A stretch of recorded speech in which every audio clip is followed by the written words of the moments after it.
Bom dia, pessoal.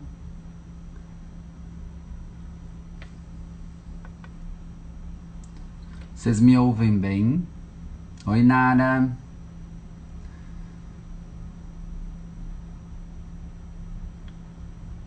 Oi, Sari. Vocês me ouvem bem?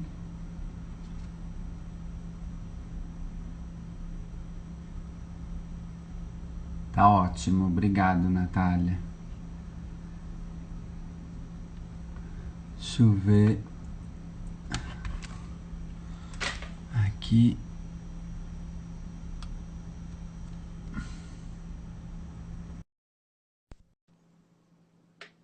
Te convidei, Sabrina.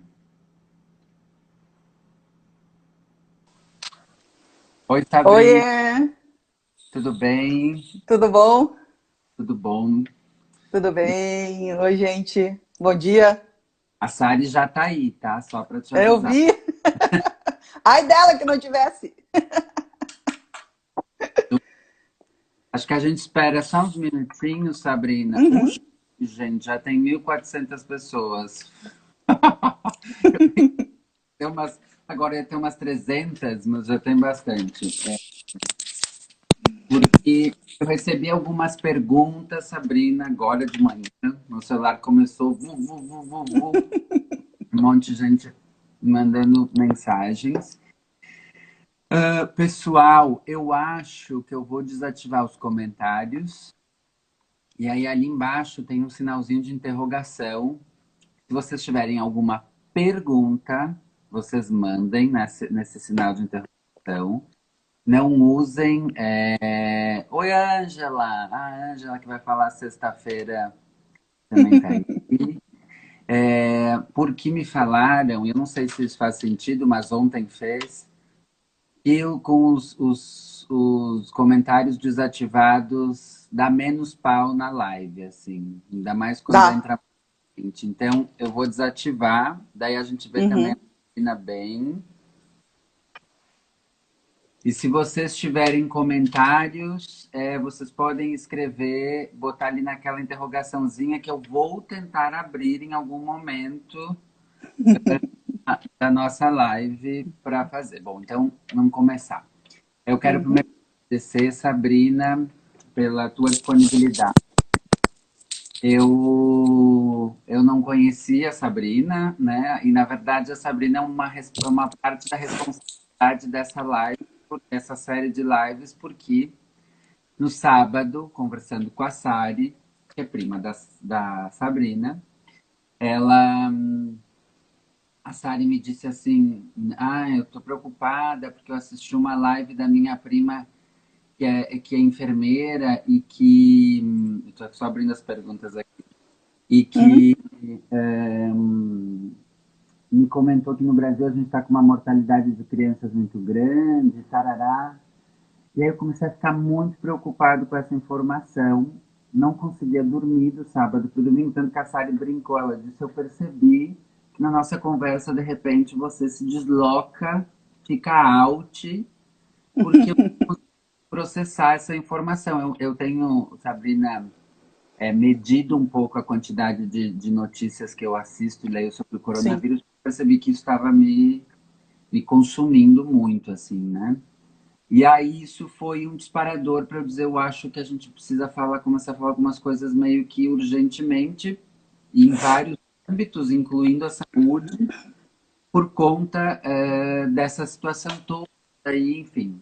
E aí foi daí do domingo para ontem resolvi a organizar isso, e claro, eu contei com a super disponibilidade dessas pessoas que vão falar aqui com a gente. Então, eu quero super te agradecer pelo aceite.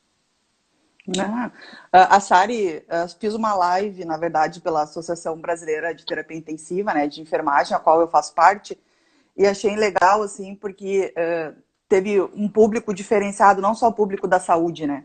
Inclusive a Sari estava ali, e a gente discute muito isso, porque quando começou a pandemia, foi preparado tudo para o adulto, né? Uhum. E para a criança, a gente ficou esperando para ver o que ia acontecer. E no hospital que eu trabalho, eu sou enfermeira assistencial no Hospital de Clínicas de Porto Alegre, E a gente, de uma hora para outra, começou a aparecer caso suspeito, e nós tivemos um menino de 9 anos positivo, que foi entubado, que ficou com a gente 20 dias, e que a gente teve que aprender, reaprender, na verdade, né, a trabalhar, a fazer novos protocolos, tudo muito rápido. Então, a gente percebe que a gente precisa sim falar sobre isso, né? A mídia passa muito que as crianças são pouco infectadas, e elas realmente, elas não são pouco infectadas, elas pouco adoecem, né? A gente vai tentar desenvolver um pouquinho nessa live de hoje, falar como é que acontece a infecção na criança. Eu quero deixar muito claro, assim, eu tenho um embasamento todo científico do que poucas pesquisas e estudos que tem em criança, mas vivendo e trabalhando com criança já há 18 anos, eu tenho uma posição firme no meu propósito, que eu não consigo visualizar você retornar as crianças para a escola. Então, assim, independente de qualquer ideia, a minha, pensando como enfermeira e sabendo o que pode vir a acontecer, né? Eu tenho, assim, essa posição. Minha filha tem 12 anos e se tivesse que voltar para a escola hoje, ela não voltaria. Cheguei a te comentar isso, né? Então, é uma opinião minha, vendo a situação que pode se tornar e vir a ser esse contato na escola. Não sei se eu posso fazer uma introdução, Paulo, um pouco sobre o vírus. Eu tinha uma pergunta um pouco exatamente mais ampla antes da gente começar a funilar para as crianças, que é assim, o que a gente já sabe sobre o vírus e talvez trazendo já para alguns dados do Brasil, nesse momento, assim. O vírus, né, como a gente viu, ele é um vírus novo, ele é o 8º vírus da cepa dos coronavírus, né? A gente já tem coronavírus pelo mundo. As crianças, inclusive, elas já têm contato com os outros 4 tipos, né? Só que ele não tem vacina, ele se mostrou de uma maneira diferente fora do Brasil, e aqui ele está se mostrando com outro perfil. Então, sabe-se os receptores de células, sabe-se não. Conversa-se sobre, né? A gente está trabalhando dentro da enfermagem, dentro da medicina, com uma medicina não baseada em evidências, o que é um novo, assim, para a gente da área da saúde. Bem para vocês.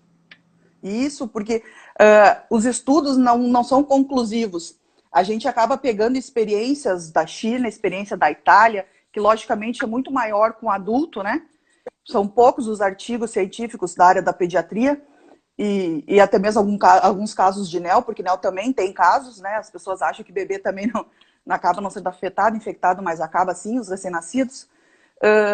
A gente trabalha cada dia um dia, né?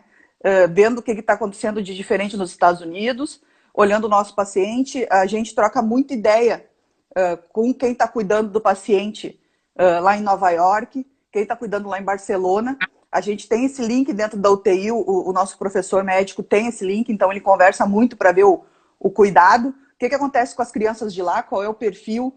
Então, assim, quando a gente fala, puxando um pouco para a criança, que não é uma doença que acontece na pediatria, acredito que estamos totalmente equivocados. Por quê? Vou transformar um pouquinho de números. Na hora que você fala 70 mil pessoas, 40 mil pessoas, logicamente que desses 40 mil você tem 500 crianças. Mas são 500 crianças para quem não devia ter nenhuma. Exato. Porque é vendido que não tem nenhuma, né? Então, assim, números. China, tá? China, primeiro estudo da China, deu 2.143 crianças confirmadas. Dessas 2.000 e poucas crianças, 731 tiveram evolução de doença, com sintomas leves, felizmente, 97%. Quando a gente chega na Europa, a gente teve 230 casos de criança. São 230 crianças positivas, que foram testadas. Isso aqui é muito claro no Brasil. Criança, por não ser grupo de risco, não está sendo testada. Então, assim, acredito que se a gente testasse, acho que a gente ia ficar impressionado com a quantidade de criança infectada que tem. Nos Estados Unidos, a gente já tem óbitos descritos em criança, mas a gente tem uma porcentagem boa também aí, quase batendo 500 casos de crianças positivas. Felizmente, não é uma doença fatal para a criança, né? Acaba pouco, a gente tem óbitos, mas não são um número gritante que nem do adulto. Estou falando nível de mundo, né? Na China, apesar dessas 700 crianças, tivemos um óbito. Na Europa, um na França, um na Bélgica, um em Londres. Então, Barcelona, a Espanha não teve nenhum, Portugal teve um, né? Então, presta atenção nos números. Um. Aí vamos vir para o Brasil agora. Eu fiz, ontem eu montei um curso para a Associação Brasileira de Terapia Intensiva e eu peguei dados até para atualizar para a gente falar na live de hoje. O Ministério da Saúde, ele larga ali na página boletins epidemiológicos, né, há tanto e tanto tempo. O último boletim que eles largaram ali foi do dia 8 de maio. Isso, dia 8 de maio, 51 crianças óbito por Covid no Brasil. Nossa. Então, eu estou vindo de 51. E o Brasil, né, é o quarto país em número de óbitos, né? Isso. Total. Isso. Né? Total da população. Ou então, seja, assim... do ponto de vista de óbitos de criança, é o país que mais tem óbitos de criança? Sim. Isso, disparado. Isso a gente poderia dizer que tem a ver um pouco com a extensão do país, com o tamanho e algumas pessoas, quando eu comentei, elas falaram, mas existe uma questão que é a subnutrição das crianças no Brasil. Tem relação isso? Interessante falar sobre isso, porque essa doença não é uma doença de pobre, não. Se fosse doença de pobre, a gente teria 500 crianças mortas. O que a gente vê que eu trabalho no hospital público, né? Que tem leitos ainda de UTI adulto, enquanto que o hospital privado aqui de Porto Alegre está com a UTI lotada de pacientes positivos. Então, desde que começou a pandemia, o hospital privado mantém a sua UTI lotada e a gente esperando os pacientes, né, chegarem. Então, assim, é quem viaja, é quem tem uma condição econômica um pouco melhor. E isso, se fosse uma doença SUS, eu brinco, se fosse uma doença SUS, a gente teria uma desgraça infinitamente maior do que os números que a gente tem, né? E a gente vê que, e é triste assim, porque a gente percebe que quanto mais estudo a pessoa tem, parece que mais ela desconfia da doença, né? Exato. Então... eu tenho percebido como, assim, parece que, bom, tem uma questão muito clara que a gente já vem falando há algum tempo, que é essa construção de uma pseudo-realidade paralela através de fake news e informações que estão circulando por WhatsApp, e aí as pessoas supõem que aquilo é uma produção de verdade, porque aquilo a pessoa recebeu de um conhecido e está numa página de internet ou está num card com uma foto e que faz uma diagramação legítima, e aí as pessoas vão duvidar. E, inclusive, por exemplo, eu já recebi vários tipos de mensagens assim, super agressivas dizendo que eu era apocalíptico, que eu estava criando, que eu estava indo na onda da mídia, criando esse pseudovírus, assustando as pessoas. Assim, pseudovírus? Como é que as pessoas ainda conseguem dizer uma coisa? Estou falando de pessoas que não têm acesso, pessoas, de professores, de pessoas que, né? Então, essa questão, e isso é um problema, e a ideia é exatamente tentar esclarecer e tentar dar informações importantes. Eu ia falar antes, mas a gente já engrenou na conversa, é importante dizer que a Sabrina é enfermeira no hospital, no atendimento da pediatria do hospital de clínicas. Eu sempre tenho que ler, porque eu me confundo sempre os nomes do hospital. Eu vou pouco para o hospital. Que bom! Clínicas de Alegre, que a Sabrina me comentou que é um hospital de referência para o atendimento do Covid, né? Isso. Do Covid ou da Covid? É vírus, é do? Porque esses dias eu escrevi, me corrigiram, Não, o vírus, o nome do vírus é SARS-CoV-2. Então é o vírus. Tá, né? E Covid Na verdade, o Covid seria a doença, né? O SARS-CoV-2, que é o vírus, deu origem à doença, que é o Covid-19. Então é a Covid, se é a doença. A doença é a Covid, mas o vírus, o SARS-CoV-2. Ok, então a pessoa me corrigiu certo. Muito bem. A respeito das crianças desses números das crianças, tu teria mais algum aspecto que tu gostaria de chamar a atenção, Sabrina, sobre a situação aqui no Brasil? Uhum. Não, Então, vamos falar mais um pouquinho. sim, Tá. Eu tô com o teu áudio cortando um pouco, mas eu vou. tu me Não ouviu? sei se. Agora sim. Ele Sobre essa questão corta. de números das crianças aqui no Brasil, tu teria mais algum ponto para nos dizer? Sim.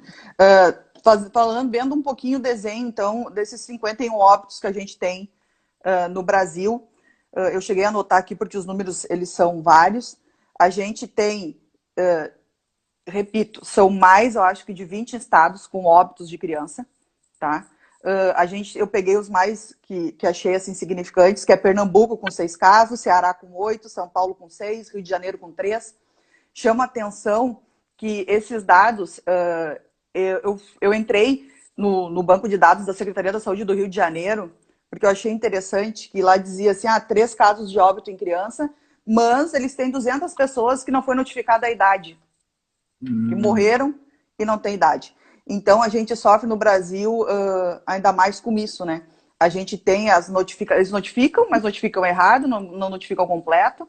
Tu tem as pessoas, mas tu não tem as características, então tu não sabe se é mais criança ou não. Repito, a gente não testa a criança. É difícil as crianças chegarem no serviço, chegarem ruim e o médico se dá conta que pode ser, se não tiver sintomas respiratórios, provavelmente essa criança não vai ser coletada, né? porque não ter dados para mapear a respeito da. Uhum, uhum, uhum. Não, é bem complicado, assim, quando a gente começa a se dar conta que a gente tem várias falhas no nosso processo, né? A Uhum. gente tem a falha de registro, a gente tem o desconhecimento, até mesmo pouco estudo da gente que está na linha de frente, não são todas as pessoas que vão buscar o conhecimento e vão buscar a informação e atende na linha de frente e passa por a gente, às vezes, casos positivos que acabam indo a óbito e que não são notificados. Os testes, é interessante sobre os testes, porque a sensibilidade dos testes que a gente faz, ele é de 60%. Então, tu tem 40% aí de falso negativo. Uhum. Então, assim, pode dar negativo, mas pode ser positivo. Então, assim, a clínica, tem clínica. A clínica, o que, que eu digo? O que, que a criança tem? Tosse, coriza, disfunção respiratória. Ok. Vou iniciar falando como iniciou o SARS-CoV nas crianças e o que, que a gente tem hoje, porque acredito que tem também profissionais da saúde nos assistindo, o que, que é mais atual, tá? Vamos lá no início. O coronavírus, o SARS-CoV-2, ele é um vírus, então, que pensem numa bola cheia de espinhos, certo? Vamos Uhum. imaginar mesmo, cheia de espinhos. Quando ele precisa de uma célula para se replicar. Então, ele Uhum. precisa entrar dentro de um organismo, chegar na célula humana e se conectar na célula, certo? O que, que se sabe e por que, que se acredita que a criança acaba tendo menos infecção grave, tá? Menos sintomas graves? Que as células das crianças, por serem imaturas, o sistema imunológico a recém está, né, se formando, ela não tem nessa parede dessa célula humana. Então, assim, eu tenho uma célula, Uhum. tá aí ainda, Paulo? Tá aí? Tá, parou tudo aqui. Eu tenho a célula humana, uma membrana, e um receptor. E o vírus vem e ele tem que se encaixar. O que, que acontece nas crianças? As crianças têm menos desses receptores aqui, ó. Então, assim, as crianças não conseguem fazer. Tá me ouvindo? Também não tô te ouvindo. E agora? Uhum.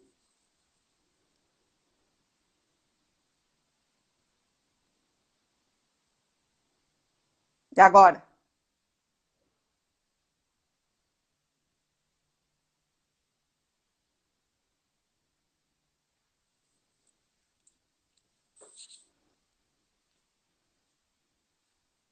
Uhum.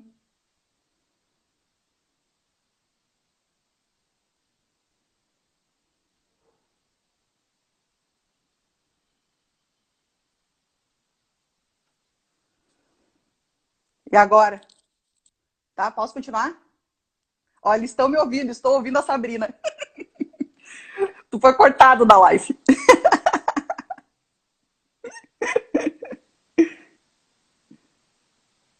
Tá?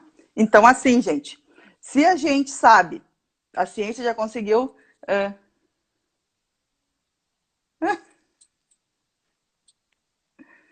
Se a ciência já conseguiu mostrar que a criança tem menos esses receptores, o vírus acaba não conseguindo entrar na célula e não consegue se replicar. Então, assim, a gente tem crianças infectadas com vírus, mas esse vírus no corpo da criança não consegue entrar a nível celular, se replicar dentro do corpo e causar um dano maior que nem a gente vê no adulto. Só que o ponto principal está no fato de que a criança é transmissora do vírus.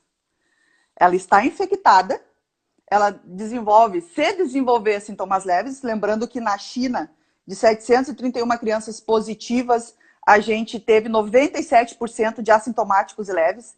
Então, assim, é muito número de criança que não apresenta sintoma nenhum, né? Mas elas estão transmitindo. E aí, quando você fala de voltar a criança ao convívio social, né?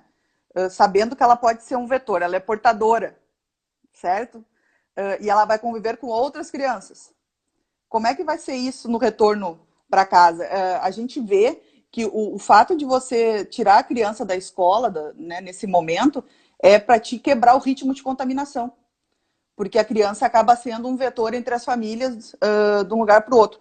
Já aproveito o gancho para falar assim, ó, a gente vê bastante as reportagens na televisão falando e mostrando que o vírus, a gente vê o pessoal profissional de saúde de máscara, de gorro, né, paramentado lá, parece uns astronautas, a gente parece um astronauta trabalhando, mas assim, o vírus ele é transmitido por contato, por gotículas e por aerosóis, tá? Esse negócio de você deixar a criança a 2 metros, que nem tu estava falando ontem com a Rita, de botar um chapéu enorme para separar 2 metros, não tem muita lógica. Eu vi umas fotos também na internet, eu acho que na França, das professoras fazendo uns quadrados no chão e as crianças, cada uma num quadrado, né? Sabendo que ela é uma doença que pega por contato, né? Por contágio, não é só eu respirar próximo, mas o fato de eu pegar um copo e a criança pegar o copo junto, se o vírus estiver naquela superfície, vai acabar sendo transmitido. Pode ser que a criança não desenvolva nada, mas ela vai chegar em casa, lá na sua avó, e se a avó é doente, ela vai acabar transmitindo a doença para aquela pessoa. Né? Então, ela acaba sendo um vetor. As pessoas acham que o vírus ele é só respiratório. O vírus não é só respiratório. O vírus é contato. Eu não consigo visualizar como é que tu vai... pensa na educação infantil mesmo, ali de 0 a 5 anos. Como que você vai segurar as crianças para não conviverem próximas e não se abraçarem e não andarem junto? E as salas não são grandes, né? São próximos. Eu confesso assim que eu olho esse movimento e não consigo identificar o não ter risco. Nós vamos botar a criança em risco. Eu super entendo que abrindo o comércio, relaxando o isolamento, as pessoas voltam a trabalhar, as pessoas não têm com quem deixar seus filhos, né? Mas eu não quero que isso seja justificativa para te ter que voltar uma criança, botar ela em risco, mesmo porque a gente viu que no Brasil as crianças morrem, né? E não são crianças, essas 51 que morreram, de diferentes idades, a gente tem aqui, ó, de recém-nascido a 12 anos, sendo que a maioria das crianças são em torno de 5 anos de idade, 4, 5 anos de idade. Nem todas tinham comorbidades, nem todas tinham uma cardiopatia, uma diabetes. Tem criança que não tinha nada falecendo. Então, assim, a gente tem que se atentar para isso, se dar conta que as escolas de educação infantil, ou o próprio colégio, né, não é um depósito para a gente largar a criança, parar de terceirizar a educação das crianças, porque minha filha tem 12 anos, eu estou fazendo o 7º ano com ela, Não está sendo fácil plantão e aprender o 7º ano para ensinar para ela, mas eu super entendo o fato de eu deixá-la ir para a escola e aí ela interagir com outros e às vezes não precisa chegar perto, não precisa beijar, porque né, mesmo na cidade eles não gostam muito de se beijar, né? E de se chegar muito perto. Mas ela vai tocar na classe, ela vai tocar nas paredes e aí, como eu também preciso do meu pai e minha mãe para ajudar a cuidar dela, eu aumento o ritmo e o risco de contaminação expondo ela a outras pessoas. Então, assim, é melhor. Daí as pessoas dizem assim, mas daí eu vou ter que deixar com meu pai e com a minha mãe, que é idoso. Mas você corta o ciclo de pessoas de convívio.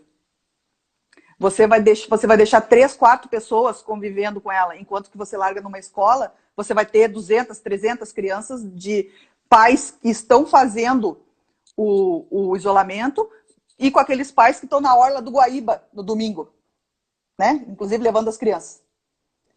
Então, assim, é complicado a gente entendendo essa função do vírus, da transmissibilidade, do risco que tem. Felizmente, repito, as crianças não são as mais atingidas. A gente não tem... aqui no Rio Grande do Sul a gente não teve óbito de criança. Eu acredito que, pelo que eu acompanho nos dados da Secretaria de Saúde do Rio Grande do Sul, o único paciente Covid positivo na pediatria que a gente teve foi o que a gente cuidou durante 20 dias. Ele saiu super bem, está em casa já, né, mas ficou entubado. Falando com uma experiência de uma enfermeira que cuida 18 anos de criança, é um pulmão difícil, sim, de tratar. É um pulmão que a gente ficou 20 dias, 15 dias lá, os médicos estudando e vendo tudo que podia e tentar, porque a gente era o caso único aqui, pelo menos no Rio Grande do Sul, naquele momento. Então, não é muito fácil, né, o cuidado com esse paciente. Ô, Paulo, te cortaram total, tu não me escuta. Aí tu não pode falar, Paulo, que sem graça. Então, assim, já que a live é só eu, né, eu vou, ó.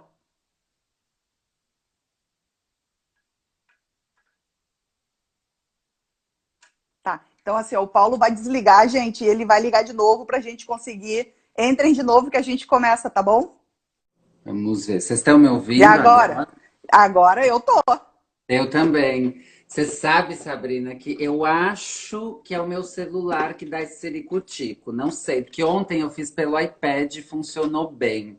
Sim. Mas assim, como tu estava no desenvolvimento do raciocínio, o que que eu fiz? Eu abri meu iPad e fiquei te escutando pelo iPad, só que eu não conseguia entrar de novo. Para Sim. você pelo menos poder concluir, que eu acho que o que você estava falando era muito importante.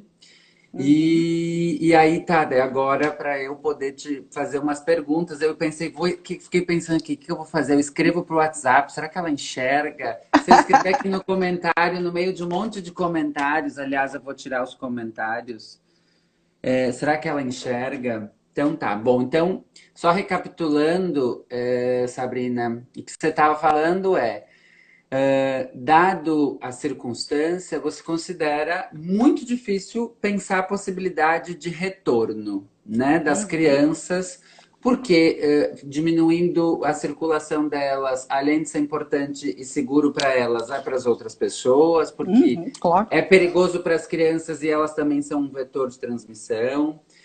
Dado a nossa forma de se relacionar, e sobretudo com as crianças que têm uma questão que o toque, que o botar na boca, que a Uhum. mão, que está Uhum. com sono, é impossível ela não coçar o olho porque Uhum. está com sono. Uhum. Quer dizer, todos os pontos de contágio é onde a criança, em Uhum. geral, está com eles, né? Uhum. É muito difícil a gente pensar em qualquer uma daquelas cenas de Uhum. pôr as crianças em quadradinhos, porque aquela cena, eu que trabalhei mais de 10 anos na educação infantil e que agora sou formador, professor de educação infantil, eu imagino aquelas crianças 4 horas, 8 horas, 12 horas num quadradinho, Uhum. sozinhas. E aí, qual é o sentido da escola, inclusive? Porque o risco é que aí a gente volte para uma ideia de depósito. Então, porque Uhum. os pais precisam trabalhar, a gente Uhum. Uhum. vai e deposita eles lá. Uhum, Ontem a Rita falou muito dessa intersetorialidade, né? Como é uma questão que não é só da escola, essa discussão, essa é uma discussão intersetorial. Isso fica uhum, muito evidente, né? Porque se a gente começa a flexibilizar o retorno aos trabalhos, a gente volta a uma demanda institucional que vai para além do lugar educativo das crianças, de cuidar e educar das crianças, e vai para uma dimensão assistencial, porque o argumento muitas vezes acaba caindo nessa ideia de, mas é que os pais precisam trabalhar e, portanto, tem que como se fosse uhum, um depósito a escola, e que não é. Essa é uma uhum. perspectiva, aliás, que a gente vem há muitos anos tentando romper. Do ponto de vista da legislação, a gente já tem isso muito claro, do ponto de vista é, das práticas, a gente avançou significativamente. Do ponto de vista de uma compreensão geral, a creche, sobretudo 0 a 3, mas também a pré-escola, ela ainda acaba sendo vista como um cabideiro. Tonucci tem uma imagem, um chargista italiano, ele tem uma imagem Uhum. dos cabides e as crianças penduradas no cabide, né? Então, essa é uma discussão que a gente vem tentando superar. Eu li, e até quem me mandou foi a Sari, um texto de lá da Itália, um artigo que eles falam, bom, nós temos uma questão que é a questão das crianças, que a gente tem que problematizar aqui, que é o que você vinha problematizando, quer dizer, não é tão simples assim, quer dizer, as crianças não estão imunes, isentas Uhum, disso tudo, vamos parar com essa ideia, né? uhum, Tem uma questão de subnotificação, de que as crianças uhum, são testadas, de que a gente não sabe, portanto, a dimensão, e que sim, as crianças desenvolvem problemas respiratórios. uhum, No Brasil isso já está bastante expressivo, então só para ir recapitulando uhum, para uhum, quem as pessoas perderam e para ver se eu entendi bem também, porque também uhum, eu não sou da saúde, né?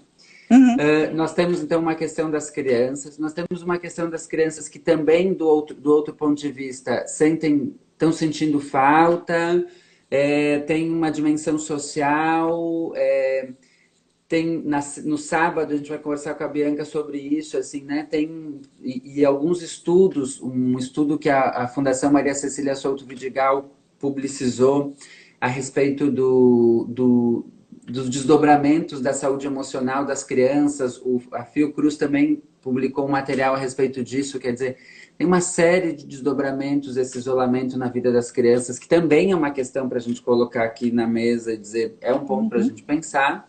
Nós temos, por um outro lado, ainda sobre as crianças, ainda há uma visão muito escolarizante de achar que a preocupação e às vezes o argumento é esse: as crianças têm que voltar para a escola para não perder os conteúdos, para recuperar o que ficou para trás. Bom, primeiro que na educação infantil não tem essa lista de conteúdos, não tem nada que uhum, se tem que recuperar.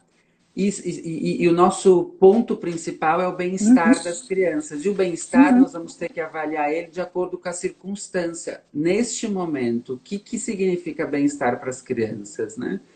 Para mim, esse é uhum, sempre um ponto bastante importante de chamar atenção. Um outro ponto é a dimensão das famílias, né? E aí das famílias nós estamos falando que estão também agora começando a entrar num dilema, porque por um outro lado, né, Sabrina, eu não sei se você tem acompanhado, mas o que eu tenho percebido?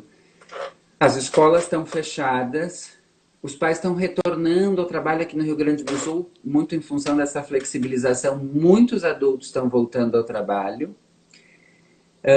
E as crianças estão indo para cuida-se, para uhum, pessoas que aglomeram 10, 15. Eu ouvi um relato semana passada de 20 crianças dentro de casa, em condições que a gente sabe que são absolutamente uhum, precárias, inadequadas, porque eles têm essa demanda, né? Então também tem essa questão, que é uma questão que a gente precisa problematizar.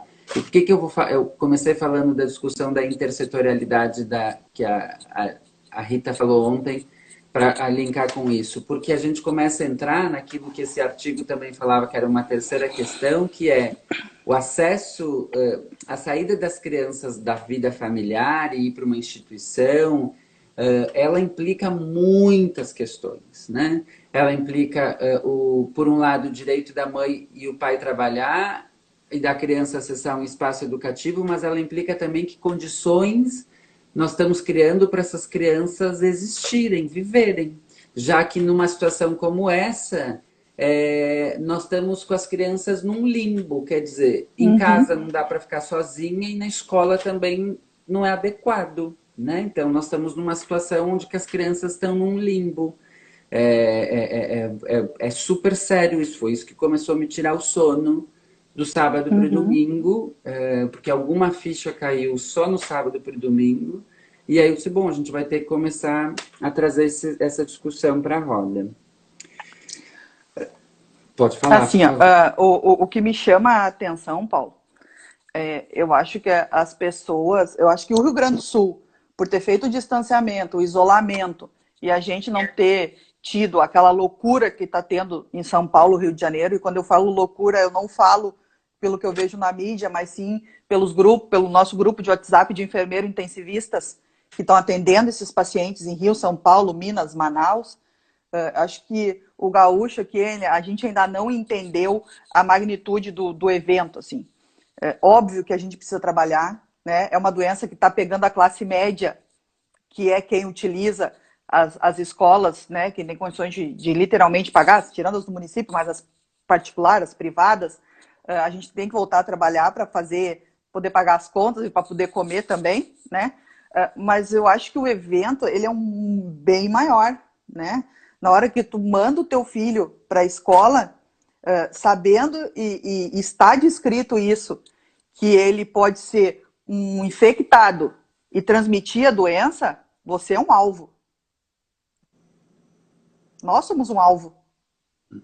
Você imagina eu trabalhando na linha de frente, dentro da UTI, tá? Correndo o risco de ser uma sintomática, porque eu já tenho um imunológico desses 20 anos melhor. Chego em casa, convivo com a minha filha e mando ela para a escola. Ela já tem também o imunológico dela um pouco melhor, porque convive comigo desde que nasceu. Ela vira uma sintomática, vai para a escola, convive com os colegas. Se algum pai, alguma mãe, algum vô naquele mundo lá tiver uma doença renal, for cardíaco, que a grande maioria do gaúcho é cardíaco, olha o risco de transmissibilidade da doença e de afetar um elemento lá na linha de frente, lá na frente, não direto, entendeu? A gente pensa, nós adultos, né, pensamos no que a gente pode fazer de melhor para a gente, né? E nesse momento seria tu ter um lugar onde deixar a criança. Infelizmente, esse é o principal motivo, se você for ler as reportagens internacionais, também se fala nisso. Botar a Sim. criança na escola para te poder trabalhar, fazer tuas coisas com tranquilidade. Mas tu trouxe um ponto aí que eu também já puxo nesse gancho. Eu trabalho há muito tempo com um lado muito ruim das crianças, né? Que são os abusos sexuais, psicológicos, né? Então, isso sempre teve, né? Faz anos que eu trabalho, faz anos que a gente discute violência na criança. Me preocupa, eu sou mais preocupada em manter essa criança dentro de casa com os agressores, porque os agressores são dentro de casa, né? A minha preocupação, até o foco é esse, na verdade, porque a escola acaba tirando essas crianças do convívio, né, com essas pessoas. A gente sabe que o álcool e a droga, o consumo aumentou muito entre os adultos, com essa pandemia, com o fato de ter que ficar em casa, então as crianças elas estão expostas. Isso me preocupa. Se tu quisesse discutir comigo, reabrir escolas, creches, né, para a criança desafogar o mental dela, tudo Aí bem, da né? loucura familiar, né? Que Exato. é uma questão, a gente observou alguns dados agora que tem sido mostrado, né, que aumentou a violência doméstica, da mulher, sobretudo, sobre a Uhum, mulher, né? E por consequência para as crianças que são alvo junto com a mulher, direta ou indiretamente, né? Então, uhum, isso é um fato. Sabrina, eu recebi umas perguntas, então uma delas uhum. era sobre os dados. Imaginando agora ou depois, tu consegue visualizar do ponto de vista da saúde algum tipo de rotina sanitária para o retorno nas escolas, o que tu chamaria atenção? Porque assim, a gente está falando de um ideal, quer dizer assim, não é o momento, né? Eu ouvi ontem um pediatra, acho que foi do Mãe de Deus, não sei. Eu ouvi ontem um trecho de um vídeo dele, e ele falando, a minha sugestão é feche escola esse ano. Eu tenho sempre junto nesse cenário pensando, tem um problema institucional das instituições privadas, tem um problema do acesso das crianças, dos adolescentes que estavam com um monte de sonhos programados, ok, todo mundo tinha e está tendo que se Todo mundo tinha. reaver, né, de alguma forma, mas é muito complexo, né? A gente não pode simplificar. Mas a sugestão dele é não, ninguém vai para a escola agora, porque não é um momento para a gente ficar se preocupando em ano letivo. E de uma certa forma eu vou nesse mesmo sentido. Bem, esse é um caminho. Mas o caminho que a gente está vendo é outro. E eu não acho que a gente tem que dizer, então vamos seguir esse caminho. A segunda-feira, que 2 semanas abre escola e todo mundo volta. Não, né? Aliás, ontem a Rita falou uma coisa que para muita gente deu um estalo, para mim também, assim, foi muito importante, que é dizer assim, antes de qualquer coisa, e isso conecta com a pergunta que eu te fiz, né? Antes de qualquer coisa, a gente não vai na sexta-feira dizer o governo decreta. Segunda abre as escolas e aí volta professor e volta criança na segunda e todo mundo fica perdido numa instituição, né? Quer dizer, nós vamos ter que pensar um processo de preparação desses professores, desses profissionais, dessa equipe que trabalha dentro da escola, para minimamente imaginar protocolos de acolhimento. E aí eu queria que tu falasse um pouco o que tu imagina do ponto de vista da saúde, assim, possível. Só para a gente assim, pensar no contexto, a gente está vendo desde março o governo falar de curva, e a curva, e chegar no pico da curva, e a curva não chega nunca no Rio Grande do Sul. A curva não chega nunca no Rio Grande do Sul porque a gente fez o distanciamento precoce. Quando foi cortada as aulas, eu, pessoalmente, disse que está muito cedo ainda para cortar as aulas. Né? Eu, Sabrina, pensando comigo. Eu ainda acho que eu iria mais algumas 2 semanas, assim, pensando e sabendo que a gente iria empurrar o inverno. Porque nós somos o Brasil é o único país que pegou o inverno com a infecção do corona. E a gente sabe que o nosso inverno ele é traiçoeiro. A gente perde muita criança para bronquiolite. A gente está chegando na época de novo do H1N1, né? A cepa da H1N1 ela é cíclica, a gente teria de novo isso. Então, assim, se você olhar, entrar lá no Ministério da Saúde e no boletim epidemiológico, você vai ver que a curva do Brasil ela está assim agora. Então, esse papo de curva não é bobeira, não é besteira. Não é, ai, a curva, não é isso. A gente está tendo, sim, está morrendo 700 pessoas, 800 pessoas, o que mais a gente precisa? Morrer um familiar seu. Só se for isso. Né? A gente aqui no Sul tem esse privilégio de ter feito o isolamento no momento correto. Eu acredito. Mas por um outro lado, a gente tem um frio que é inverno mesmo. E mas aí eu vou te dizer um dado de quem está lá dentro da UTI todo dia. Diminuiu consideravelmente as internações de crianças por bronquiolite, por disfunção respiratória, porque as crianças estão em casa.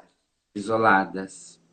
Então, assim, nessa época do ano, a UTI que eu trabalho, que são 13 leitos, a gente deveria estar explodindo de criança, como todo o inverno.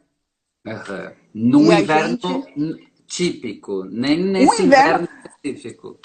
Num junho, só para vocês terem uma ideia de números, num junho eu deveria ter o quê? Umas 650, 700 internações mês de crianças.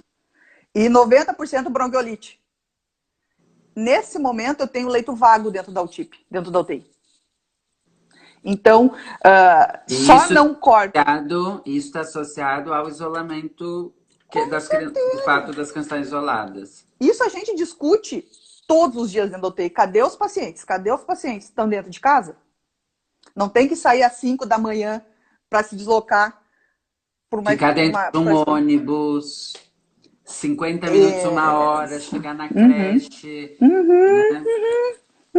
Então, assim, a gente tem um panorama hoje que ele é tranquilo, quando tu fala em criança doente, por causa do isolamento. A gente voltando à escola, voltando ao contato entre as crianças, e chama atenção para um fato, Paulo, que também não é muito divulgado, principalmente para as professoras da educação ali, que cuida de 0 a 3 anos, já foi achado, foi feito um estudo na China, em Xangai, com 10 pacientes pediátricos, onde foi feito um acompanhamento para ver até quando eles teriam o vírus, né, se desenvolvendo ali, seriam infectados. Na nasofaringe, boca e nariz, foi uma média de 22 dias. Então, coletaram, as crianças tiveram um sintoma leve, e aí eles começaram a seriar a coleta, e foram vendo até onde eles conseguiam, através do SWAB, ter alguma ainda que o vírus estivesse ali, né? Tudo bem, nasofaringe 22 dias. Porém, fezes foram 30 dias. Uau! Então, o nosso cuidado dentro da UTI, trabalhando como na linha de frente, a gente tem que ter todo o cuidado com o excretas dos pacientes. A mesma paramentação que eu uso para entubar o paciente, junto com o médico, eu tenho que usar para trocar uma fralda dele. E você vê, imagina, um professor numa condição boa de creche, tem 16, 18 bebês, 2, 3 adultos, né? E ele vai fazer 4, 5, 6, dependendo da carga horária, de trocas das crianças por dia. Então, é enorme, né? É enorme, enorme. Então, nesse sentido, o que tu falaria sobre rotina sanitária? Vou dizer assim, ó, eu acredito que a gente não tem, a gente está sim subindo a tal da curva. Não é o momento da gente ainda relaxar o isolamento. Eu acho que o governador e o prefeito, assim, de Porto Alegre, eles trabalham bastante pela ciência, né? Que é o que se fala agora, vamos pela ciência, né? Então, Amém. eles estão indo pela ciência. Isso que eu estou te falando aqui está nos artigos, né? Então, acredito que eles têm um suporte médico também, de pessoal da área da saúde ajudando eles a ver isso. Duvido muito que vendo e tendo o entendimento que eles têm, que eles nos passam, né, pela mídia, dessa curva subindo. Só para vocês terem uma ideia, o Clínicas, ele é referência do atendimento Covid, o Clínicas e o Conceição, certo? Para o SUS. Até uns 15 dias atrás, a gente tinha no CTI adulto, assim, 4, 5, 6 casos positivos. Nas últimas semanas, a gente pulou para 20. Ah, mas é só 20. Mas é 20? Onde você só tinha 5. Sim, são 4. E daí, pensando que o vírus demora 15 dias para desenvolver, o pessoal estava na orla do Guaíba domingo passado agora. Anteontem. Cheia. Essa gente aí, se der, vai dar daqui a 15 dias. Eu não consigo visualizar, eu, Sabrina, estudando e lendo, esse vírus, as pessoas dizem, vai passar quando a gente tiver uma vacina ou as pesquisas mostrarem que a gente adquire imunidade. Só que chama atenção que na China já tem pessoas com reinfecção. Então, no segundo momento de coronavírus. Não ficam graves, né? Não são graves, mas elas já estão tendo essa reinfecção de novo. Então, a gente, na parte da ciência, tu não tem como a gente dizer que a criança não é portadora, né? Porque ela é assintomática. Não tem como dizer se isso vai passar em junho, em julho, em agosto. A gente sabe que no sul, com esse inverno que a gente tem, a gente vai ter sim mais crianças com outras síndromes respiratórias, que se a gente larga na escola, a gente vai ter um número muito maior. E aí, assim, ó, pensem comigo. Enquanto o Estado e o Federal abriu 130 leitos de terapia intensiva adulta, eu não abri nenhum na pediatria. Então, eu trabalho com a minha capacidade de sempre. Foi preparado tudo para o adulto, mas eu não tenho leito à disposição. Eu digo assim, a gente vai até onde tem leito. Onde acabar os leitos, a gente vai ficar sem ser atendido. E aí? Né? Por eu ter que trabalhar e eu não ter onde deixar meu filho. Imagina a responsabilidade de uma pessoa largar o seu filho numa casa com outras 19 crianças. No tal do cuide-se que tu falou, que eu fiquei apavorada. Eu já fico Isso não é, apavorada. isso não é um caso excepcional, assim. Isso está com muita força. Tem um dilema. Eu preciso trabalhar para sustentar a minha Uhum, família uhum, e eu tenho meu filho de 3 anos. uhum, E eu não tenho um familiar próximo em casa, porque uhum, essa é a configuração de uhum, muitas uhum. famílias, Bi? né? Sim. Então, é um dilema seríssimo, assim. Eu fico imaginando na situação de um pai e de uma mãe, o que se faz numa situação dessas, assim. Uhum, uhum. É, mas eu vou te insistir, Sabrina, assim, eu sei que Claro. não é o ideal, não é o Uhum, ideal, mas uhum, eu acho que vai rolar um retorno, uhum, agora uhum, ou depois. Mesmo que uhum, seja depois, mesmo que a gente consiga achar estratégias intersetoriais de manutenção, que as uhum, crianças fiquem em casa e algum uhum, que uhum, flexibilize horários de trabalho para que alguém possa ficar em casa, porque é isso. Essa é a discussão intersetorial. Daqui a pouco a gente vai uhum. ter que começar a pensar que famílias que têm uma configuração com filhos vão ter que poder se reorganizar de Sim. forma diferente, né? Eu não consigo imaginar se o Brasil tem capacidade de organização para fazer Uhum, isso, ainda mais rápido como tem que ser. Ontem eu falei isso uhum, e é uma coisa que eu uhum, tenho pensado muito. Tem uma dimensão de tempo, de uhum. tomada de decisão muito rápida para um país gigantesco e bagunçado como está o Brasil, né? Uhum, De uhum, um governo federal que não tem, que não uhum. está sabendo encaminhar. E aí, assim, eu acho que até os governos de estados, dos estados em geral, estão fazendo meio que um milagre no meio dessa Uhum, confusão do concordo. ponto de vista de arranjo político, assim. Mas eu queria te perguntar do ponto de vista da saúde, assim, que tu recomendaria de rotina sanitária? Agora tu trouxe o dado das fezes, por exemplo, que é um ponto Uhum, uhum, isso é do cotidiano das creches, né? uhum, O que uhum, tu uhum. imagina, assim, que tu recomendaria? Se tivesse que voltar, né? Se tem que voltar, eu acho que a gente tem, acho, não, acredito que eles precisam ter cuidado. Vamos supor, limpeza de superfícies uma vez por turno. Vou dizer assim, ó, a nossa realidade no hospital. Uma vez no turno da manhã, a gente limpa todas as nossas superfícies, principalmente em volta do paciente. Então, onde você tem área que tem a criança, você tem que manter aquilo higienizado sempre. Uma vez Distanciamento de por criança, turno. uma vez por turno, Uma não é vez por por dia, por turno. turno. Isso, por turno. Tá? Porque a gente sabe que o vírus ele acaba ficando de superfície ali muitas vezes por horas, né? Então, Aham. assim, chama atenção que não precisa ser álcool, né? O álcool. Água e sabão, o sabão entra na cápsula do vírus e mata esse vírus. Então, assim, não tem a desculpa de não ter condições financeiras, né? Porque sabão dá pra gente comprar, né? É um produto barato. Então, intensificar a limpeza dos ambientes. Como é uma indicação, tá? Mas eu fico imaginando como. Nesse frio que tá, você deixar as janelas abertas, mas você vai ter que deixar.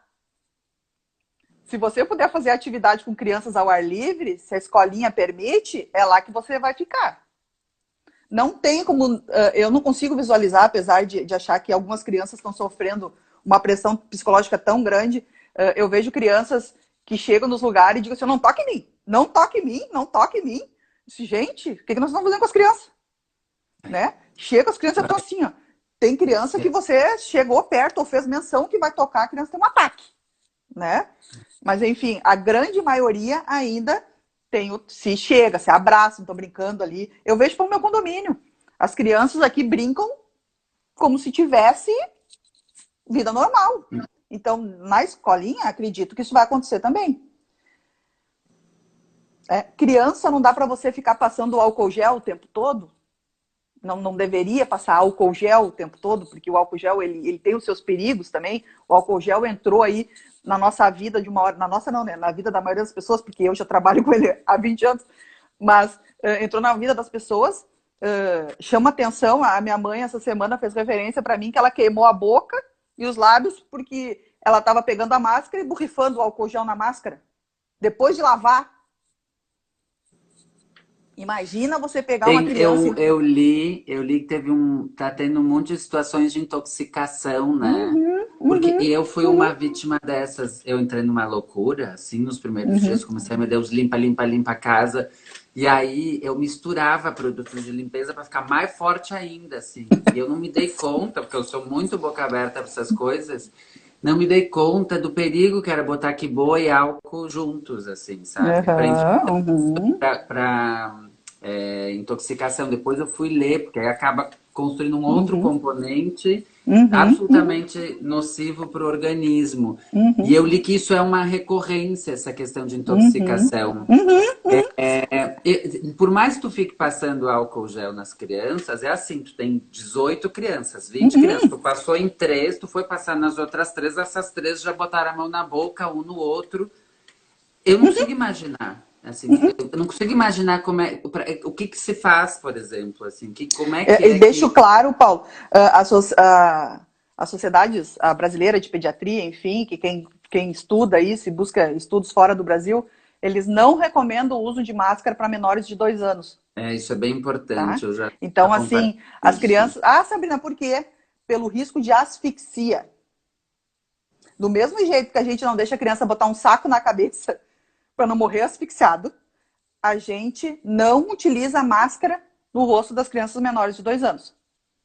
Então, para essa população ainda menorzinha, que tem tantos pormenores e que exige um cuidado maior da professora que está ali, tu tá falando assim, eu estou pensando, tá, vamos lá, limpar superfícies, ventilar o ambiente, os professores usarem luvas para trocar fralda, intensificar a lavagem das mãos deles. Lembro, o álcool gel funciona, mas água e sabão também funcionam. Só água e sabão básica. Não precisa de grandes coisas, funcionam. Tá? Tentar as crianças ficarem longe uma das outras não vai acontecer, porque a nossa Não realidade consigo no Brasil não imaginar. é 3, 4 crianças para um professor, é 20 para uma professora, né? Na creche nós temos, assim, é com um pouco contraditória e tem Uhum, seus, mas assim, em média, vamos dizer assim, é de até 8 crianças, de 0 a 2, 8 crianças por adulto, sim. depois 12 ou 15, depois 20 e 22. Quer dizer, isso aumentando a idade vai aumentando o número de crianças. Uhum, Mas muitas realidades também têm outras proporções. No Brasil, a uhum, gente tem uma questão de orientação da vigilância sanitária de 1 metro, 1,5 metro por quadrado por criança. Então, o uhum. espaço, né, quantas crianças pode ser nessa sala? Eles vão Entendi. medir 1 metro, 1,5 metro, mas não é suficiente, até porque é super contraditória essa questão de 1 metro, um O meu metro e meio, medo, porque não Paulo, se é uma o, área livre ou com os móveis. Então, né, muda o tudo. meu medo, Paulo, isso tu tá falando de uma escolinha, de uma escola com uma estrutura da maneira correta, mas a gente sabe que na vila isso não funciona Não só desse na jeito, vila, não só na vila, Sabrina. né? Eu sou professor de estágio na universidade e lá na Unicinos, e eu Uhum, visitei, sei lá, eu visito municípios e escolas dentro da escola, ao redor aqui da região da Serra, Vale dos Sinos, uhum, Grande uhum, Porto uhum, Alegre, enfim. Muitas escolas, e tanto escola pública quanto escola privada, porque as escolas de educação infantil privada sei lá, muitas delas, 80% são em casas adaptadas. Então, uhum, não é um uhum, prédio construído para uhum. ser escola, é numa casa adaptada. Então, muitas delas, os espaços são Sim, muito pequenos. Às vezes, as públicas têm até uma estrutura melhor do que as privadas, em uhum, termos de uhum. uma certa estrutura. Concordo. Nessas escolas de educação infantil, que são só de educação infantil, que é um número de escolas bastante expressivo. Tem mais a rede Uhum, conveniada de escolas, que também que é uma outra questão, que funciona também tem um tipo de financiamento bastante precarizado. O fato é, a estrutura das escolas comporta muito pouco. A gente já uhum, numa situação entre aspas de normalidade, ela já é bastante limítrofe, ela já é uhum, bastante uhum, uhum, uhum, ainda precária, as proporções adulto-criança.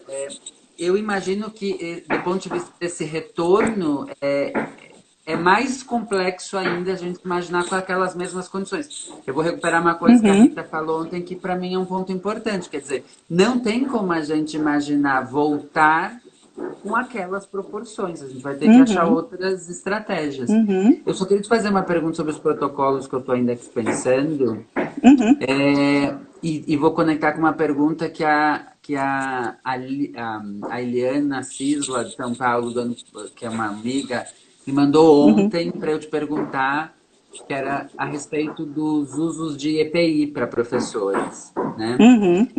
E só uma questão, do ponto de vista, quando vocês fazem as trocas das fezes, por exemplo, qual é o procedimento, qual é o protocolo?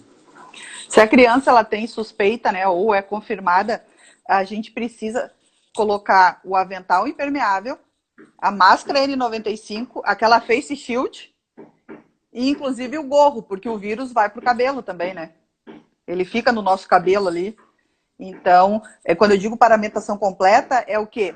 Gorro, a face shield, a N95, o avental e as luvas.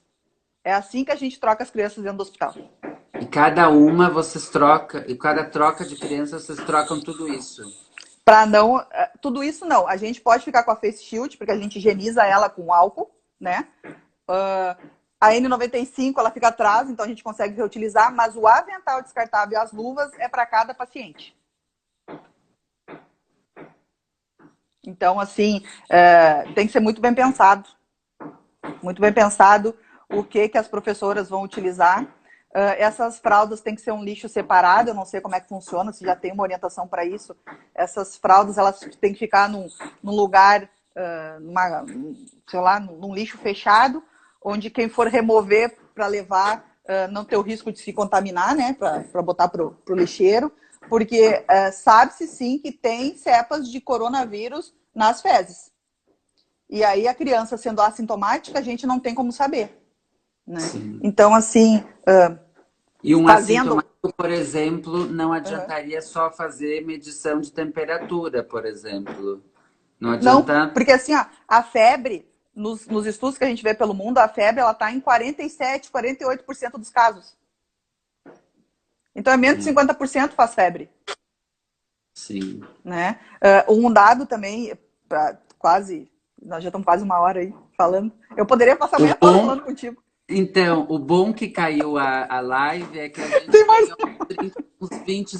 uns 20 minutos. E tem, assim, tem 99 perguntas aqui que eu gostaria de tentar em algum momento ler, mas eu ainda tenho mais umas para te fazer. Tá, mas só trazendo, para a gente não deixar de falar na live, assim, que é um dado, que é uma informação importante. As crianças, então, fazendo uma busca, as crianças têm o mesmo risco de se infectar que os adultos. O que acontece é que o sistema da criança não está maduro o suficiente, tendo algumas células, algumas enzimas a menos celulares, que não faz o vírus entrar e se replicar. Então, a criança acaba desenvolvendo sintomas leves. Porém, a criança é transmissora do vírus. O vírus está na via aérea. Né? As pessoas estão entendendo que a criança é um vetor de transmissão e pode também desenvolver a doença. Exato. Casos. Então, as crianças, a princípio, felizmente, quem vai parar dentro de um hospital, dentro de uma UTI, é um número muito maior. Mas chama atenção para a seguinte situação. Se tu olhar nos casos em Londres, na França e agora nos Estados Unidos, os 3 óbitos que tiveram em Nova York, chamou atenção que Londres já estava nos avisando que possivelmente a gente tem uma síndrome inflamatória multissistêmica, que eu vou explicar o que é, mas só para dar um nome, que o nome é grande e feio. Síndrome inflamatória multissistêmica, muito parecido com o que a gente tem no Brasil, que é a doença de Kawasaki. O que é essa síndrome inflamatória multissistêmica? É uma inflamação, é uma infecção de qualquer sistema. Em Londres, teve óbito de criança que teve essa síndrome inflamatória, que a gente consegue descobrir ela através de exames e pela clínica, porque a clínica dela é bem desenhada, como a doença de Kawasaki. As crianças tiveram alteração renal, alteração neurológica e não tinham distúrbio respiratório. Então, isso olha causado pelo coronavírus? Mas não... Então, quer dizer, não é só... Bom, eu li qualquer coisa que está discutindo se era respiratório. Então, assim, Olha que loucura que é o troço. Se você, enquanto no adulto, tá? Ele pega, ele adquire o vírus, começa a ter os sintomas, o pulmão começa a ficar muito ruim, fica hipoxêmico, vai para dentro do UTI, e em 15 dias acontece tudo isso que a gente falou aqui agora. As crianças que desenvolvem essa síndrome multissistêmica inflamatória, elas têm contato com a doença, são assintomáticas, e é de 4 a 8 semanas após o contato que se desenvolve essa síndrome multi-inflamatória. Então, pensem, a criança está infectada agora, passou um mês para frente, ela adoece, sei lá, pensem aí, uma infecção urinária, uma redução de diurese, uma febre, mas não tem nem coriza, nem disfunção respiratória, nada. Então, a princípio, o que a gente pensa não é Covid, né? Chega dentro do hospital, mas tem sinais respiratórios? Não tem. Não tem, tu não coleta. Olha a quantidade de subnotificação que a gente pode ter. E no Brasil, tem vários desses óbitos, desses 51 óbitos, crianças que descrevem essa síndrome multi-inflamatória sistêmica. Tem crianças que foram a óbito, que morreram com esse quadro, muito bem desenhado por Londres, inclusive, e agora por Nova York, que no Brasil não coletaram os exames. Porque não tinha sintomas respiratórios. A gente tem um questionamento muito grande dentro da pediatria, que é, será que a gente não teria que coletar todo mundo que chega dentro do serviço do hospital? Pelas crianças serem assintomáticas? Exato. E será que aquela dor de barriga, porque a gente sabe que o Covid, que o SARS-CoV, ele pode dar doença gastrointestinal, ele pode dar vômito, diarreia, e tu não tem distúrbio respiratório. Será que não tem o Covid? Isso em adultos também? Ele também tem esse tipo... Não. Em criança. Isso é uma característica do desenvolvimento do vírus na criança. Na criança. Ela não... É interessante que se você for procurar os estudos de Londres, desses 8 casos que tiveram lá, que chamou a atenção, que as crianças foi 4, 8 semanas após, né, terem um possível contato, coletaram os exames para o Covid, deram negativos. E aí, trago assim, talvez a gente que está lá sabe a informação, mas a população em geral não sabe.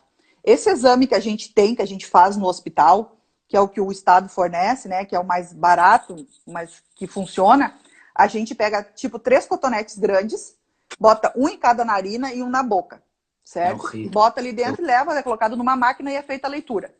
Esse teste, a gente tem uma sensibilidade de 60%. Então, quer dizer que eu tenho 40% de falso negativo. Já começa aí.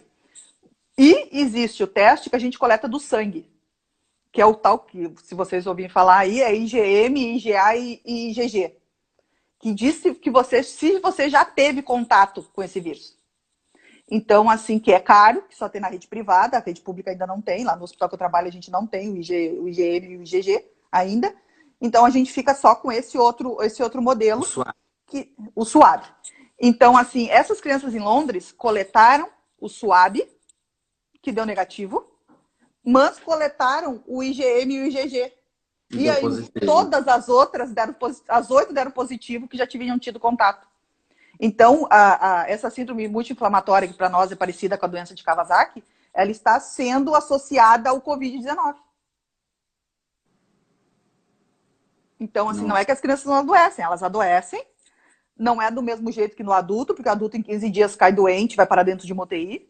As crianças podem ter um contato e daqui a um mês acabar evoluindo para uma síndrome inflamatória que não precisa ser pulmão, que pode ser cérebro, que pode ser uma meningite, que pode ser uma infecção urinária, uma pancreatite, uma alteração no fígado. Nossa. Né? E que a gente não vai suspeitar que é um Covid, porque não tem sintoma respiratório, porque a gente está ali treinadinho para insuficiência respiratória. E quando tu vê, a gente está perdendo, e tem casos desses 50 óbitos do Brasil que os médicos, os pediatras deixaram registrados lá que poderia ser, sim, essa síndrome, essa tal da doença de... O pessoal fala mais da doença de Kawasaki, né? Que é o que a gente conhece no Brasil. Mas está por aqui, no sonda, né? Então, chama atenção para isso. E Sabrina... Nossa, fiquei passada. Ai, Paulo. Não, é que eu fico pensando, assim, é um dilema muito sério isso. Assim, tu visualiza alguma possibilidade, por exemplo, de como é que nesse momento a gente poderia, por exemplo, pensar a saúde, os profissionais da saúde, começar a instrumentalizar os profissionais da educação, assim. Porque eu fico pensando, quer seja agora, quer seja depois, né? Uhum, Em algum momento vai retornar à escola. uhum, uhum. E Tu aí eu sabe, fico. Paulo, que eu estava pensando hoje, essa noite estava pensando nisso. No Hospital de Clínicas eu sou instrutora do curso de parada cardíaca lá do hospital, né? E eu dou Uhum. normalmente treinamento assim para leigos, né? Para o pessoal do hospital que não é da área da saúde, né? E há muito tempo, acho que já faz mais de um ano, eu botei um projeto para a direção do hospital, exatamente para dividir informações, para ter acesso nas escolas de educação infantil, para conversar com os professores. Eu acho que é uma falha. A gente tinha sim que trocar. Eu acredito que para voltar à aula, esses professores precisam ser instruídos, né? Essa conversa que a gente está tendo aqui agora, olha quantas pessoas a gente está atingindo, né? Olha É, quantas pessoas estão ouvindo isso. não, As e assim, eu pessoas. tenho disponibilizado os vídeos depois, e eu vou te Uhum, dizer, por exemplo, de ontem. Ontem, a uhum. soma entre quem estava na live e assistiu os vídeos deu 40 mil pessoas, tá Nossa. entendendo? É Uhum, muito uhum, importante, por isso que eu tô te uhum, fazendo perguntas, e a uhum, sorte é que eu sou absolutamente leigo nessas uhum, discussões de saúde, que eu acho que a pergunta, a minha ignorância pode ajudar a pensar, uhum, a trazer questões que ajudem a orientar. Porque isso que tu traz é muito sério, e eu acho que a gente tem que começar a desenhar estratégias. uhum, uhum, Essas estratégias não é a saúde isolada, a uhum, educação uhum, uhum, isolada. uhum, Essas estratégias elas vão ter que se constituir nesse diálogo, né? uhum. Isso para mim é muito importante. Se você olhar na França, a França retornou às atividades, né, nas escolas, e já tiveram que fechar a escola de novo porque deu 70 casos confirmados de coronavírus, né? Então, para mim é muito claro que enquanto a gente não tiver vacina, a gente vai correr o risco de ser portador do vírus e de adoecer, né? Sabrina, tu consegue visualizar alguma saída nisso? Vai passar? Vai passar quando a gente achar vacina. Felizmente, como tem outros tipos de coronavírus, já tinham pesquisadores estudando o SARS-CoV, né? Sim. Então, assim, essas mesmas pessoas já estão se dedicando, pegaram as pesquisas na metade do caminho e se direcionaram para o coronavírus.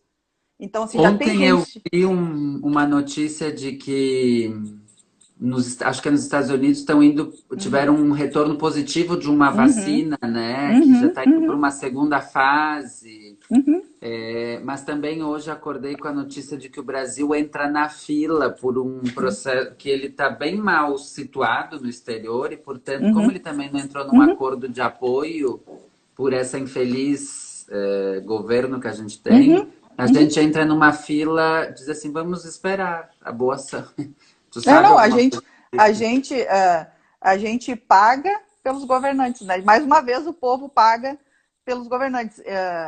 Eu fico impressionada, assim, e admiro muito os governadores dos estados peitarem o governo federal, que é onde vem o financiamento, onde vem o dinheiro, né? E enquanto a gente tem um governo que insiste, que é uma gripezinha, né? E morrendo 800 brasileiros por dia, eu acredito que aqui no Sul, o Eduardo Leite, tendo todo esse entendimento de ciência e o embasamento que ele tem, olha, Paulo, tu me falar para mim assim, tá, e as crianças, eu bem assim, tá, as crianças se tiverem que voltar, que seja para o bem das crianças, não para aliviar para os pais, né? Eu sou mãe, eu também estou passando o trabalho, né? Mas eu acho que o risco é muito maior, o lance agora é nós sobrevivermos a isso.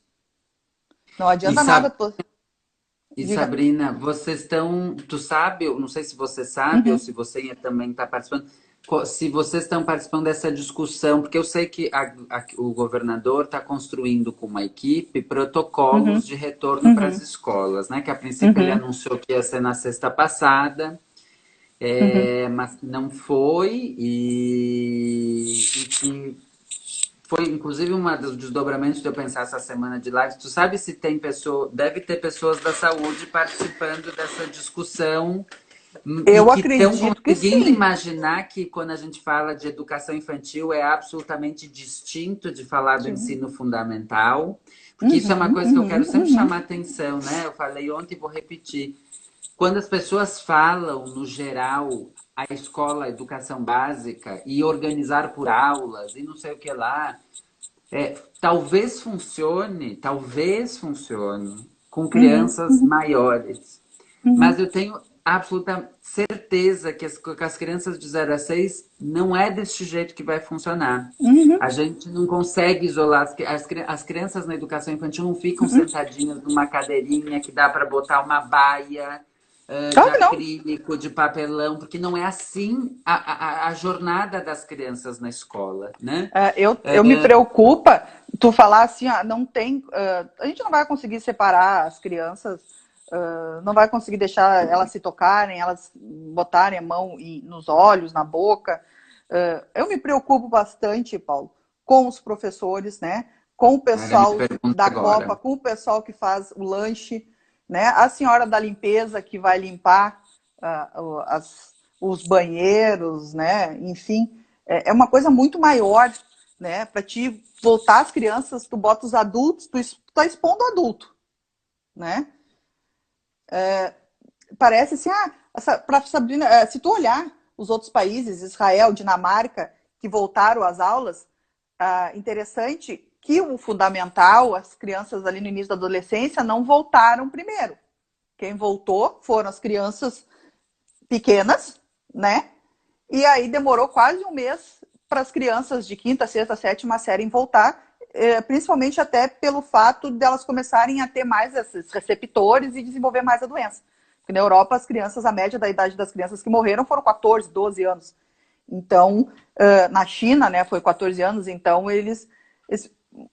isso para mim é muito claro que é não pensando no bem-estar da criança, mas é para facilitar para o cidadão adulto trabalhar e desenvolver suas tarefas. Porque a criança maior se cuida sozinha em casa. Não tem um problema de deixar minha filha de 12 anos sozinha dentro de casa. Agora, tu não pode deixar uma criança de 3, 4 anos sozinha dentro de casa para você trabalhar. Então, acho que isso é bom senso para adulto, né? Eu acho que é É, isso é, que a gente. É o desconhecimento, o despreparo, essa loucura de ser uma situação nova para todo mundo. Você imagina, a gente está discutindo aqui, Paulo, o retorno das escolas, né? A função de como retornar. Você imagina quando esse vírus chegou lá para nós dentro do hospital, que o nosso paciente deu positivo e a gente ficou todos se olhando, e agora? A metade da minha equipe achou que fosse morrer. Entendeu? Então, assim, a gente não tá, a gente não vive embasado nas coisas, a gente está cada dia vivendo, se descobrindo, estudando. movimentando. Sabrina, e sobre esse aspecto com os adultos, eu queria que tu falasse um pouco assim, porque eu acho, a Rita falou ontem, isso é uma coisa que eu também tenho percebido conversando com os meus colegas da área, que são professores. Eu mesmo, se eu tivesse que voltar a dar aula presencial, eu estou dando aula Uhum, remotamente, desde que a gente entrou em isolamento. Eu teria muito medo, e eu não acho que seja uhum, diferente com os professores e profissionais da educação que vão ter que uhum, voltar para as escolas. O uhum, que você recomendaria, assim, você falou que em termos de protocolos sanitários, essa questão da limpeza de superfícies pelo menos uma vez por turno, das janelas abertas. Eu quero que fale mais um pouco sobre os EPIs, assim, que uhum, uhum, possibilidades, que cuidados a gente pode uhum, ter, porque isso emenda com a minha pergunta, que é sobre autocuidado, para que uhum, os professores, para ficarem mais, para os adultos, imaginar pouco mais tranquilidade, ou sei uhum. lá se essa é a palavra, mas o Vamos, que eles vamos podem pensar com fazer? o que a gente tem, tá? Vamos pensar nos outros serviços, nos lares de idosos, vamos pensar que aquilo assim, ó, trazer um pouco para a realidade do que a gente vê, tá? Professores. Não tem como fazer aglomerações. Então, assim, não existe sala de professores. Não pode existir sala de professores. Reuniões presenciais não Evita. também não está indicado, né? Tanto que no hospital a gente faz reuniões tudo pela internet, né? Não porque a gente não pode aglomerar. Cuidado, a gente sabe que o vírus sai por gotícula, além do contato, gotícula. O contato você resolve passando o álcool gel, né? A cada 2, 3 horas, se o professor passar o álcool gel para tocar ali, não tocando mão e boca, o que a gente vê que nos facilita não tocar mão e boca? Usar a face shield, que não é a máscara, é aquele transparente Vou que fica no pegar rosto. a minha. Tem? A minha ficou no hospital, eu não tiro de lá. Então, Essa assim, aqui, esta daí. Porque daí você fala, e apesar de haver dispersão pela parte de baixo dessa máscara, você fala, a tendência do vírus é bater nela mesmo. Só que daí você tem que fazer a higiene correta dela. Né? Você, que é professor, vai um dar uma álcool aula. gel. Tem materiais, tem face shields dessas que se você botar álcool, ela fica fosca. Então, assim, você pode usar, a gente não tem os mesmos produtos que a gente usa dentro do hospital, né? Mas você pode usar água e sabão, para não dependendo do material que você botar, se for a sua face shield, ela fica embaçada e você perde ela. Eu também sou professora, eu dou aula na pós-graduação do Moinhos. Eu também estou dando aula remota e não consigo enxergar voltar para a sala de aula. Uma é que não dá para a gente dar aula de máscara, porque em 2 horas satura a máscara, sem condições, né? A Face Shield é um recurso que a gente está usando nos lugares assim que a gente, tipo lar de idosos, lojas para trabalhar. Por quê? Porque ela faz uma barreira enquanto eu estou falando. Só que o que a gente vê? As pessoas orientam a Face Shield, mas não orientam a limpeza da Face Shield, porque daí você se contamina. Sim. Né? Na E hora aí que essa você limpeza dela você faz de quanto em quanto tempo? deu a aula, no mínimo uma vez por turno. Também, uma vez por turno. Tá, Uma vez porque por assim, turno. o que acontece? A gente não sabe ainda qual é a possibilidade as indicações de retorno, mas a jornada de uma escola de educação infantil chega a ser 12 horas. E um professor pode ficar 8 horas. Então, no mínimo, ele fica dois turnos. Então, Sim. pelo menos 2 vezes.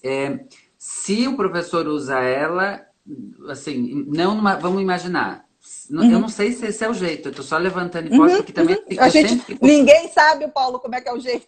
eu só fico imaginando, porque a gente tá falando também da posição das crianças, mas eu fico do adulto, mas eu fico imaginando as crianças olhando a gente, um bebê olhando um adulto vestido de fantasma na frente dele, tocando intimamente nele. Tem uma outra dimensão ali que é da segurança emocional, como perde aquela noção do contato, da visualidade, que para um bebê é fundamental para ele estar seguro e que isso tem sérios impactos para a vida do bebê. Eu vejo Mas isso. a minha questão é, tu recomenda, por exemplo, se no dia a dia, não no momento de troca, é suficiente só essa máscara ou mesmo com ela você recomendaria usar ainda a máscara A que faz cirúrgica, a normal, a facial, né? isso? E aí, Eu vou aqui eu já dizer. quero aproveitar e te emendar uma questão, porque no dia a dia, no cotidiano das pessoas, elas estão usando as máscaras caseiras de tecido e trocam. Eu não imagino essa possibilidade como possibilidade de trabalho, usar essas de tecido, porque tem, inclusive, teria que ficar trocando, sei lá, umas 3, 4, não sei, me fala sobre isso. Na verdade, assim, a máscara de tecido, ela molha muito facilmente para quem vai ficar conversando, né? A cirúrgica e esse modelo de falando de tecido, que é o que tem, né? Ninguém vai ficar. O custo é caro da máscara cirúrgica nesse momento, né? Porque ela é barata, mas nesse momento tem gente ganhando dinheiro com ela. A máscara de pano. Quanto mais você fala, mais tem gotícula, mais ela molha. Né? Molhou, o vírus consegue passar entre a ranhura ali do tecido. Óbvio que se você bota uma máscara e bota a face shield, você está fazendo 2 barreiras, a barreira é dupla. Né? Dificilmente você vai acabar o vírus chegando na pessoa ali na frente. Vou te dizer assim, ó, como é que a gente trabalha dentro do hospital? A gente usa a máscara cirúrgica e a face shield. Molhou a máscara cirúrgica, troca e coloca de volta, coloca uma nova. Então, se a gente faz troca dessa máscara, às vezes, quando dura 2 horas, entendeu? Muitas vezes dura menos. molhou, tem que trocar. Fora do hospital, a gente vê as pessoas usando a N95 com aquela face shield em trabalho direto com outras pessoas. Também não vejo como as pessoas trabalharem com a N95 mais um face shield com as crianças. Eu sei porque eu vejo a cara das minhas crianças quando elas me olham paramentadas daquele jeito. Eu acho que a gente está causando um mal desnecessário para uma geração que está vindo aí, que poucos pais conversam com seus filhos sobre o que está acontecendo, deixa as crianças ficar vendo na televisão aquele monte de notícia que dá ali, proíbem as crianças de chegarem perto, de se abraçar os seus avós, né? Proíbem, porque está proibido abraçar avô e vó, mas não explicam a situação. Tu fala com criança de 3, 4 anos que só sabe... Eu tenho um conhecido que chega para... A primeira coisa que ele olha para minha cara, ele diz Covid. O que é isso? Né? Então, você imagina você sair de casa onde você não usa nada, seu pai e a sua mãe não usam nada, aí você vai, tem aquela separação, você vai ser largado na escola, aí chega na escola, tá a pessoa armada. Não tem nenhum reconhecimento. Olha a confusão que se cria na cabeça de uma criança isso. Sabrina, o Instagram acabou de me avisar que a gente tem um Vai minuto cair? e ele encerra. Eu, antes de mais nada, eu deixo para você encerrar com as tuas palavras. Eu quero super te agradecer tua generosidade, disponibilidade Capaz. e como tu foi generosa em dizer para quem não é da saúde, traduzir tudo isso. Tu tem 50 segundos. Super obrigado. Ai, Paulo, eu que agradeço. Eu fico à disposição. Isso não se encerra aqui. Quem quiser chamar ali comigo, falar, Paulo, eu estou à tua disposição para a gente discutir sobre Acho que várias. vamos falar mais. O que tu precisar, porque precisamos conversar sobre isso, né? Urgente. Juntos.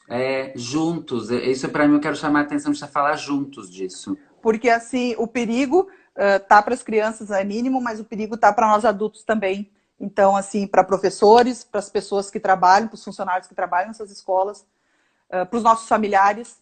Então, assim, chama atenção. Criança não está adoecendo, mas criança transmite, são vetores, né?